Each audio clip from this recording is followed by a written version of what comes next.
Selamat datang di channel Lubang Horor. Jangan lupa like, komen, dan subscribe agar channel Lubang Horor ini terus semangat dan terus berkembang. Tanpa banyak basa-basi, ayo kita mulai ceritanya.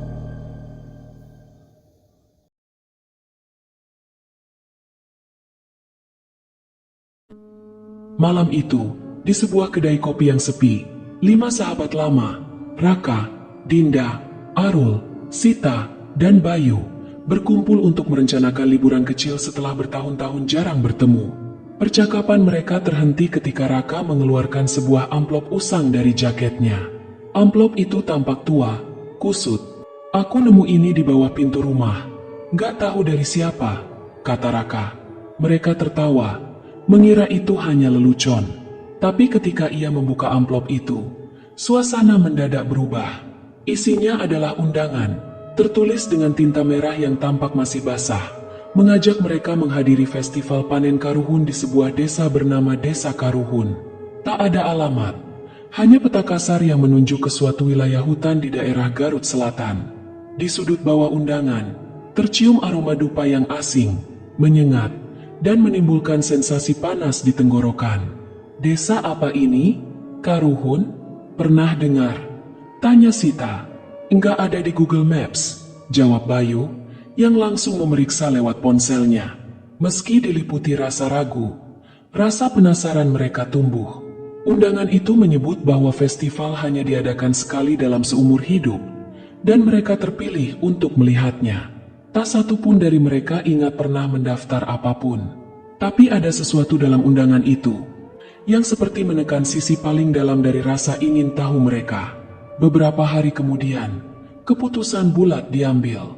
Dengan satu mobil, mereka bersiap menuju sebuah desa yang tidak pernah mereka dengar sebelumnya, dan yang tidak akan pernah muncul dalam peta manapun.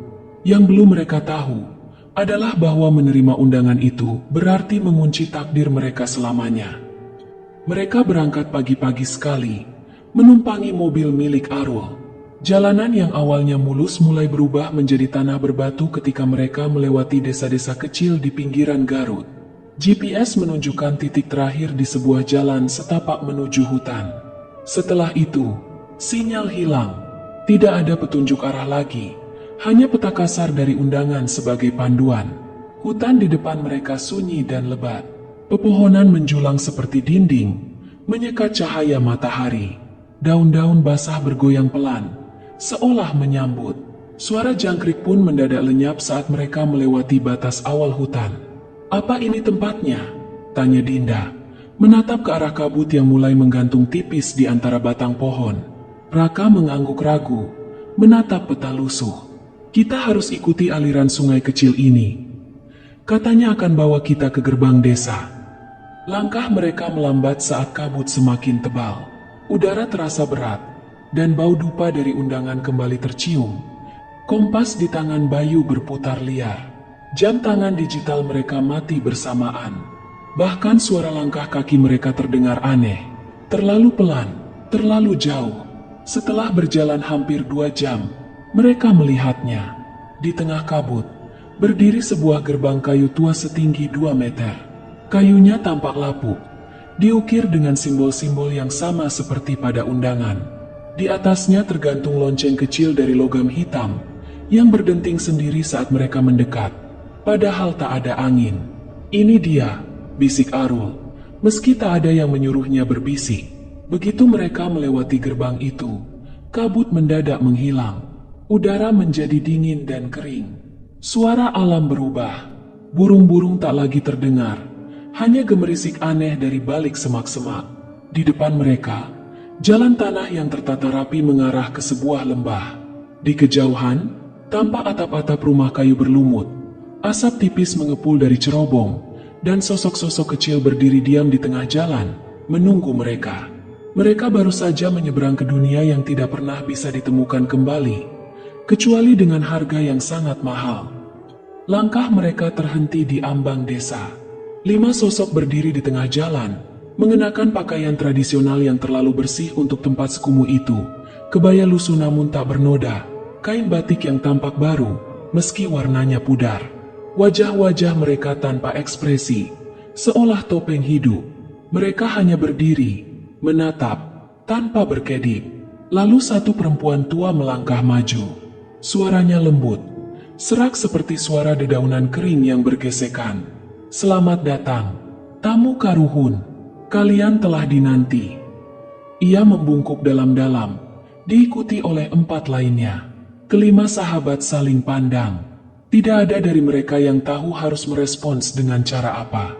Saat mereka mencoba bertanya, di mana letak sinyal, adakah penginapan, apakah ada jalan keluar, penduduk hanya menjawab dengan kalimat yang sama.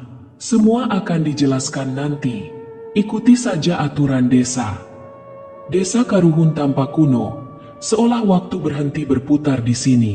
Rumah-rumah kayu berdiri rapat, catnya mengelupas, dipenuhi tumbuhan menjalar.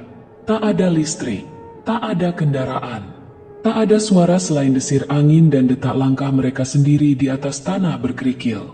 Setiap penduduk yang mereka lewati menatap mereka dengan mata kosong dan senyum tipis yang terasa salah tempat. Senyuman yang tidak sampai ke mata. Mereka bergerak lambat, seakan dunia di sekeliling berputar dalam keheningan yang membatu. Saat matahari mulai tenggelam, kabut tipis kembali muncul, merayap pelan dari celah-celah pohon. Penduduk membawa mereka ke sebuah rumah besar di pinggir desa. Rumah panggung dengan pintu ukir dan lilin merah menyala di setiap sudutnya. "Ini tempat kalian menginap. Jangan keluar setelah malam turun," kata perempuan tua tadi. Kali ini lebih tegas. Sita bertanya, "Kenapa? Ada apa malam-malam?" Perempuan itu hanya menjawab dengan tatapan kosong. Desa Karuhun menjaga malamnya dan malam menjaga desa ini. Saat pintu rumah ditutup, mereka menyadari satu hal yang membuat bulu kuduk meremang. Tak ada satupun dari mereka yang membawa ponsel yang masih menyala. Semua baterainya habis, padahal baru saja diisi penuh pagi tadi. Lalu, dari luar rumah, samar-samar terdengar suara gamelan, namun ritmenya salah. Dan itulah malam pertama mereka di tempat yang tak mengenal pagi yang sama. Saat langit gelap sempurna dan hanya disinari cahaya bulan pucat, pintu rumah tempat mereka menginap diketuk 3 kali. Ketika Raka membuka pintu, seorang anak kecil berdiri di ambang. Ia mengenakan kain putih dan mengalungkan kalung dari tulang kecil. "Upacara akan dimulai. Kalian wajib hadir." Kelima sahabat mengikuti langkah anak itu ke tengah desa. Api unggun besar menyala di sebuah lapangan terbuka, dikelilingi oleh lingkaran batu dan daun-daunan kering. Warga desa berkumpul dalam keheningan mutlak. Tidak ada obrolan, tidak ada tawa, hanya desiran angin dan derak kayu terbakar. Lalu terdengar suara kendang pelan. Seorang penari melangkah ke tengah lingkaran. Ia tinggi, kurus, dan mengenakan topeng tengkorak dengan rambut panjang menjuntai. Tubuhnya bergerak dengan gerakan patah-patah yang tidak manusiawi, seperti tulang-tulangnya tidak tersambung benar. Setiap hentakan kaki di tanah mengirimkan getaran aneh ke dalam dada mereka. Raka, Arul, Dinda, Sita, dan Bayu berdiri di barisan depan. Tak ada yang tahu bagaimana mereka diposisikan di sana, tapi tak seorang pun dari warga lain yang mendekat ke api. Seolah api itu bukan untuk mereka, melainkan untuk tamu. Gerakan penari makin menggila. Api bergetar, asap berubah warna kehijauan. Lalu muncullah 4 penari lain, masing-masing membawa lilin di tangan. Mereka menari mengelilingi satu titik kosong di tengah lingkaran, seolah menunggu sesuatu yang belum datang. Saat itulah Bayu, yang paling rasional di antara mereka, mengangkat ponselnya secara diam-diam dan mulai merekam. Dinda mencubit lengannya, berbisik, "Tadi dibilang jangan melanggar aturan." "Cuma sebentar," gumam Bayu, "nggak ada yang tahu." Tapi ia salah. Begitu ia mulai merekam, salah satu penari tiba-tiba berhenti. Kepalanya menoleh cepat ke arah mereka. Suara kendang terhenti mendadak, disusul sunyi yang menusuk telinga. Semua penonton menoleh ke arah Bayu. Namun, sesaat kemudian, penari kembali bergerak. Musik dimulai lagi, seolah tak terjadi apa-apa. Upacara berlanjut, tapi atmosfer berubah. Api kini menyala lebih gelap, dan para penari tak lagi menari untuk roh leluhur. Mereka menari mengitari Bayu. Setelah upacara berakhir, penduduk membubarkan diri dalam diam. 5 sahabat berjalan pulang tanpa bicara. Namun di belakang mereka, penari bertopeng masih berdiri di tepi api, menatap mereka dan tak bergerak sama sekali. Malam itu, pintu kamar mereka terkunci sendiri dari luar. Dan dari balik jendela, Bayu melihat siluet 5 sosok bertopeng berdiri di ujung jalan, menghadap rumah mereka, tidak bergerak, hingga fajar menyingsing.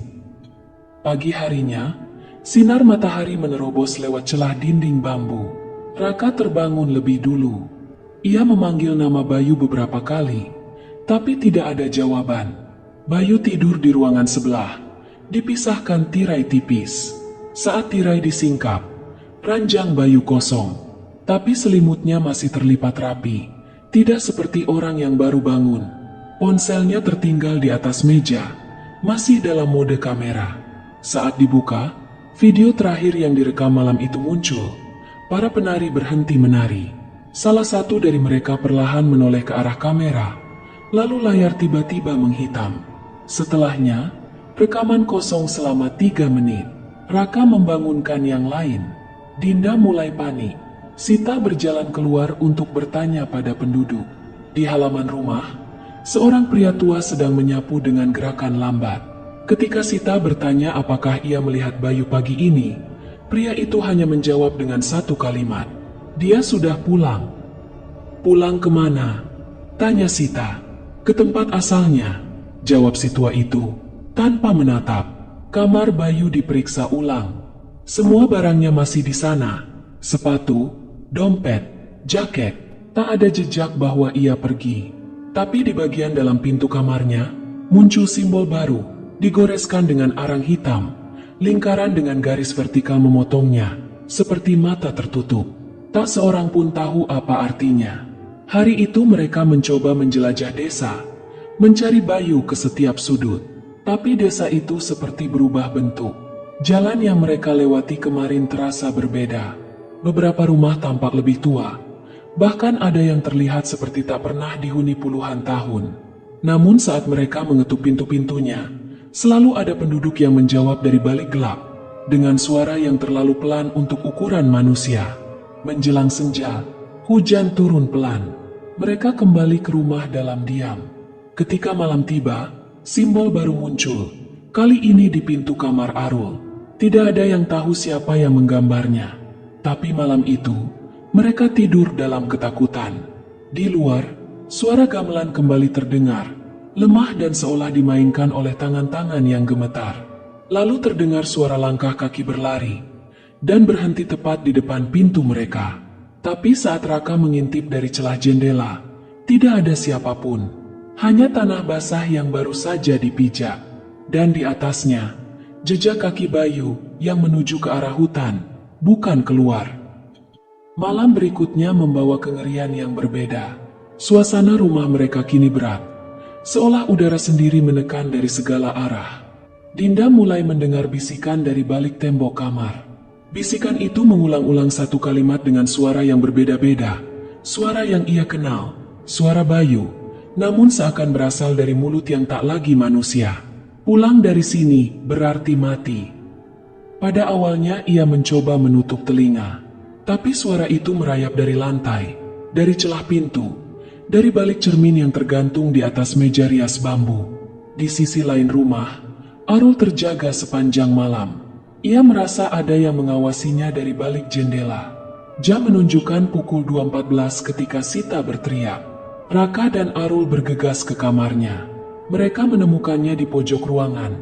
Jendela kamarnya terbuka lebar, dan tirai berkibar perlahan. Di lantai, ada bekas tangan hitam, seolah terbakar ke permukaan kayu. Sita menunjuk jendela dengan suara gemetar. Ada yang masuk, bukan manusia. Matanya merah, dia panggil namaku pakai suara Bayu. Raka mencoba mengunci kembali jendela itu. Ia memutuskan untuk memaku papan di atasnya. Malam itu mereka tidur bersama dalam satu ruangan. Tapi sekitar pukul 3, Arul mulai kejang. Ia terbangun sambil menjerit. Tubuhnya kaku seperti kaku mayat, dan matanya terbuka lebar. Bola matanya memutih seluruhnya. Mulutnya bergerak, Namun bukan suaranya yang keluar. Nada suaranya dalam, parau, dan berulang. Pulang dari sini berarti mati, berarti mati, berarti mati. Tangannya menggaruk lantai sampai berdarah, membentuk-bentuk yang sama dengan simbol di pintu kamar Bayu. Pagi datang dengan lambat. Arul tidak bisa bicara lagi. Ia hanya duduk di pojok, menggumam dan menggoyangkan tubuhnya maju mundur. Seorang wanita desa datang, mengantar semangkuk air dan berkata, "Dia sudah disentuh bayangan. Kalian harus segera menghadap kepala penjaga." "Siapa itu?" tanya Raka. Wanita itu tidak menjawab, hanya menunduk sambil berkata, "Kalian belum tahu di mana kalian berada, tapi Karuhun sudah memilih. Kalian tak boleh semua pulang." Hari itu, langit mendung menggantung rendah. Kabut tidak lagi datang dari hutan. Ia kini merayap dari dalam desa, seolah Karuhun mengembuskan napas lembab yang tak berujung. Arul belum pulih. Ia hanya duduk membatu, menatap ke langit-langit dengan mata kosong. Raka, Dinda, dan Sita memutuskan mencari jawaban. Apa sebenarnya tempat ini, dan apa yang menimpa mereka? Mereka kembali ke bagian terdalam desa, ke rumah yang mereka lewati kemarin. Rumah yang tampak tak berpenghuni dan dipenuhi tanaman liar. Di dalamnya, mereka menemukan sesuatu yang tak seharusnya ada di tempat seperti ini. Sebuah lemari logam tua, berkarat, bertuliskan lambang dari zaman penjajahan. Di balik pintu lemari itu, tersembunyi buku catatan, lusuh, penuh debu, dan ditulis dengan tangan asing. Mereka membaca lembar demi lembar dengan tangan gemetar. Catatan itu milik seseorang bernama Dr. Mardeka Anwar, seorang antropolog yang meneliti desa yang tidak tercatat dalam peta, tapi tercatat dalam cerita para pemburu dan orang hilang. Catatan itu mengungkapkan kebenaran. Karuhun bukan desa biasa. Ini adalah ruang perantara, dimensi tipis antara dunia kita dan sesuatu yang lebih tua, lebih lapar. Ia muncul setiap 33 tahun untuk memperbaharui jiwa-jiwa. Mereka yang datang tidak diundang akan dipilih sebagai pengganti untuk mempertahankan keseimbangan antara yang hidup dan yang tertahan di ambang kematian. Setiap roh dalam tarian arwah adalah jiwa mereka yang pernah datang, berharap pulang. Tapi pulang dari sini berarti membawa kutukan bersamanya. Atau mati sebagai bagian dari desa ini. Raka menutup buku itu perlahan. Tangannya gemetar. Bayu, mungkin dia sudah jadi bagian dari tarian itu sekarang. Dinda menemukan halaman terakhir dari jurnal itu. Berbeda dari halaman lainnya. Ditulis dengan tinta merah. Satu-satunya jalan keluar adalah menggantikan satu jiwa dengan satu jiwa lainnya. Tak ada yang bisa pulang bersama. Tak ada yang bisa lari. Di bawahnya, ada goresan yang tampaknya dibuat dengan darah kering. Jika kau membaca ini, kau sudah terlambat. Tiba-tiba, dari luar rumah, terdengar bunyi lonceng kecil bergema, pelan, lalu semakin dekat. Lonceng berhenti tepat di depan rumah. Tak ada suara langkah, tapi di selapapan lantai, bayangan seseorang melintasi perlahan, tapi tak ada siapapun di luar. Karuhun tahu mereka sudah tahu, dan waktu mereka hampir habis. Setelah membaca catatan terakhir dari Dr. Mardeka, Raka, Dinda, dan Sita duduk dalam diam. Arul, yang masih kehilangan kesadarannya, hanya menggumamkan frasa yang sama berulang-ulang, seolah menjadi medium bagi sesuatu yang ingin berbicara melalui tubuhnya. Seorang lelaki tinggi berjubah hitam datang sore itu, didampingi 4 warga desa yang wajahnya ditutupi kain merah. Lelaki itu memperkenalkan dirinya tanpa suara. Ia hanya memberi isyarat. Mereka harus ikut. Mereka dibawa ke balai penebusan, bangunan kayu besar di tepi desa, dikelilingi patung-patung tanpa kepala. Di dalamnya, ada lingkaran besar dari tanah liat merah. Di tengahnya, sebuah kursi batu. Di atasnya tergurat ukiran kuno yang tak bisa mereka pahami. Lelaki itu akhirnya bicara. Suaranya berat dan bergema. 1 jiwa akan ditebus. 1 bisa pulang. Sisanya akan tinggal selamanya. Kalian pilih siapa? Atau kami yang memilih? Dinda menggigil. Ini gila.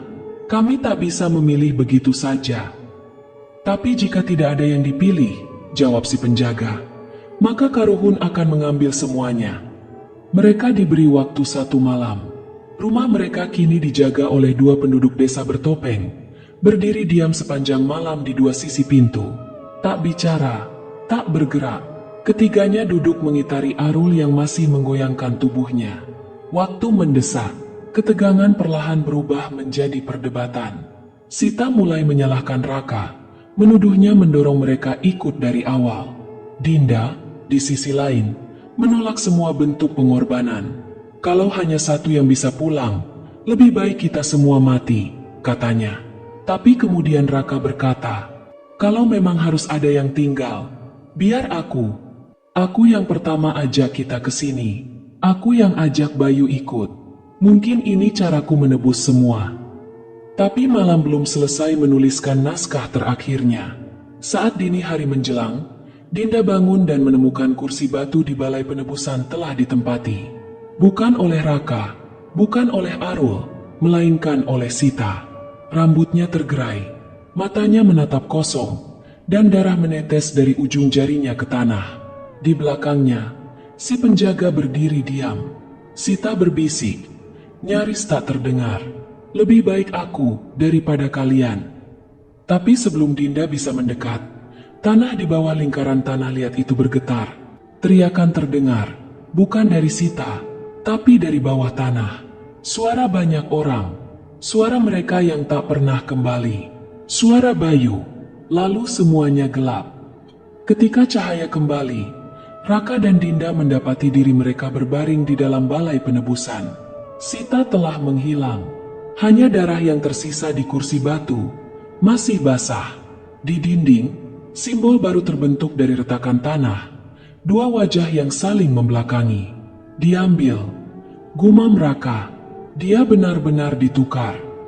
Dinda tak menjawab. Ia menatap Raka dengan mata yang berbeda. Kau tahu ini akan terjadi. Tapi kau tak pernah berniat menggantikan siapapun, kan? Raka menggeleng. Aku bersedia. Tapi dia lebih cepat. Dinda berjalan perlahan keluar balai, tanpa menoleh. Warga desa kini berdiri berjajar di pinggir jalan tanah. Semua memakai topeng, tidak bergerak, tidak berbicara. Tapi Dinda merasa mata mereka mengikutinya, bukan melihat tubuhnya, tapi jiwanya. Malam itu, langit tidak menurunkan hujan, tapi embun terasa seperti darah. Arul akhirnya terbangun, matanya masih putih. Tapi ia bisa bicara, pelan, seperti dari dasar sumur. Dia belum bebas, Sita belum pergi. Raka menatapnya. Apa maksudmu? Arul menatap Raka, lalu Dinda, lalu ia menunjuk cermin tua di dinding. Di sana, pantulan Sita berdiri di belakang mereka. Matanya hitam, wajahnya tak berekspresi. Tapi saat mereka berbalik, ruangan itu kosong. Dinda sudah tak tahan. Malam itu juga, saat Raka tertidur karena kelelahan, ia menyelinap keluar membawa pisau dari dapur bambu. Ia berjalan menuju altar batu di tengah desa, tempat warga berkumpul saat ritual. Ia berdiri di sana dan berteriak, kalau kalian butuh 1 jiwa lagi, ambil dia. Dia yang seharusnya tinggal, bukan Sita. Langit mengguntur, tanah desa mulai bergetar. Warga desa serempak menoleh. Semua topeng menatap ke satu arah, ke arah rumah Raka. Raka terbangun karena pintu dibuka paksa. Bayangan merah dan hitam menyapu dinding. Ia lari keluar, tapi seluruh jalan berubah. Tanah menjadi lumpur merah, dan rumah-rumah memutar posisinya sendiri. Ia dikejar oleh sosok-sosok bertopeng, tapi wajah mereka berubah menjadi wajah teman-temannya. Akhirnya ia tertangkap, diseret ke altar. Dinda menunggu di sana, menangis, bukan karena menyesal, tapi karena tahu apapun pilihannya, Karuhun tidak akan membiarkannya pergi dengan damai. Saat pisau ritual ditancapkan ke dada Raka oleh tangan penjaga desa, ia berteriak, tapi bukan karena rasa sakit. Ia menatap Dinda dengan mata membara. Kau pikir bisa bebas dari ini? Kau pikir ini soal memilih? Darah mengalir ke tanah, dan altar menyerapnya. Warga desa perlahan bubar. Kabut mulai terangkat. Dinda terduduk. Tak ada yang memberitahunya apapun. Tapi ia tahu, waktunya untuk pulang. Atau, begitulah pikirnya. Pagi datang tanpa suara. Langit perlahan berubah dari merah darah menjadi abu pucat. Tidak ada angin. Tidak ada suara burung. Hanya keheningan yang berat. Seolah seluruh desa menahan napas. Dinda berjalan seorang diri menyusuri jalan tanah desa yang kini tampak berbeda. Lebih pudar, lebih usang, seperti dilukis dengan arang dan air mata. Tidak ada warga yang mengantar. Tidak ada yang mengucapkan selamat tinggal. Gerbang kayu tempat mereka masuk pertama kali kini berdiri di hadapannya. Pintu itu terbuka sedikit, dan di baliknya, hutan. Kabut sudah menghilang. Ia melangkah keluar, melewati batas dunia yang tak pernah benar-benar bisa digambarkan dengan logika. 3 hari kemudian, seorang petugas kehutanan menemukan Dinda tersungkur di tepi jalan desa terluar. Tubuhnya penuh luka, pakaiannya compang-camping, dan matanya kosong seperti tak pernah tidur. Ia tidak bicara sepatah kata pun. Dibawa ke rumah sakit, Dinda hanya menatap langit-langit, terkadang tersenyum kecil, terkadang menangis tanpa suara. Ia menolak makan, tidak mengenali keluarganya. Tapi setiap malam, suster yang menjaganya mendengar suara aneh dari kamarnya. Derap langkah seperti tarian dan bunyi lonceng kecil. Satu malam, kamera CCTV menangkap sesuatu tak wajar. Bayangan hitam menari di dinding kamar Dinda, meski tak ada siapapun di sana. Bentuknya samar, seperti tubuh-tubuh yang menari dalam lingkaran, mengelilingi ranjangnya. Saat salah satu suster mencoba bertanya padanya apa yang terjadi di Karuhun, Dinda menatapnya, dan untuk pertama kalinya bicara, "Aku pikir aku pulang. Tapi ternyata Karuhun ikut bersamaku." Sejak malam itu, ruangan tempat Dinda dirawat dikunci permanen. Beberapa staf berhenti bekerja, dan yang tersisa hanya cerita berbisik tentang perempuan yang kembali dari desa yang tak ada dalam peta, dengan sesuatu yang tak pernah benar-benar pergi. Karena desa Karuhun tidak melepaskan, hanya menunggu, dan tarian itu akan kembali 33 tahun lagi. Tapi sebelum itu, mungkin, hanya mungkin, kamu yang akan dipanggil berikutnya. Demikianlah kisah kali ini. Terima kasih telah meluangkan waktu untuk menyelami cerita Desa Gaib di Tengah Hutan. Pulang dari sana berarti mati. Kami sangat menghargai keberanian dan ketertarikanmu dalam mengikuti setiap detik ketegangan yang membayangi perjalanan para sahabat di Karuhun. Semoga kisah ini tidak hanya meninggalkan rasa ngeri, tetapi juga menyisakan renungan. Karena dalam setiap cerita horor, tersembunyi pesan yang lebih dalam, bahwa rasa penasaran tanpa batas bisa menuntun kita ke tempat yang tak bisa kita pahami, dan bahwa terkadang, keinginan untuk lari dari kenyataan justru membawa kita pada kegelapan yang jauh lebih dalam. Hargai apa yang kamu miliki, jaga mereka yang ada di sampingmu, dan ingatlah, tidak semua undangan layak untuk dijawab. Sampai jumpa di cerita berikutnya. Tetap waspada, dan jangan pernah abaikan suara dalam gelap, karena bisa jadi, itu bukan hanya suara tapi panggilan.